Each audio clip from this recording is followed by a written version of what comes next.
নির্বাচন নিয়ে জাতিসংঘ মহাসচিবকে কী বার্তা দিলেন প্রধান উপদেষ্টা? আগামী জাতীয় সংসদ নির্বাচন কবে হবে এ নিয়ে নানা আলোচনার মধ্যে একটি পরিষ্কার বার্তা দিয়েছেন অন্তর্বর্তী সরকারের প্রধান উপদেষ্টা ডক্টর মোহাম্মদ ইউনূস। তিনি বলেছেন, রাজনৈতিক দলগুলো যদি সংস্কারের সংক্ষিপ্ত প্যাকেজ গ্রহণ করে তাহলে নির্বাচন অনুষ্ঠিত হবে চলতি বছরের ডিসেম্বরের মধ্যেই, আর বৃহত্তর প্যাকেজ গ্রহণ করলে নির্বাচন হবে জুনে। শুক্রবার রাজধানীর তেজগাঁও প্রধান উপদেষ্টার কার্যালয়ে সফররত জাতিসংঘ মহাসচিব অ্যান্তোনিও গুতেরেসের সঙ্গে বৈঠককালে প্রধান উপদেষ্টা এ অবস্থান তুলে ধরেন।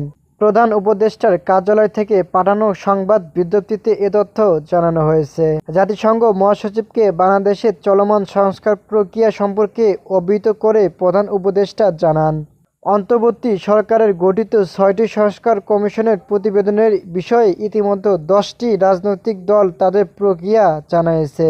ডক্টর ইউনূস জানান, রাজনৈতিক দলগুলো যদি সংস্কারের লক্ষ্যে গঠিত ৬টি কমিশনের সুপারিশ মেনে নেয় তাহলে তারা জুলাই চার্টার বা জুলাই ঘোষণাপত্রে স্বাক্ষর করবে, যা দেশের গণতান্ত্রিক রূপান্তরের রূপরেখা হবে।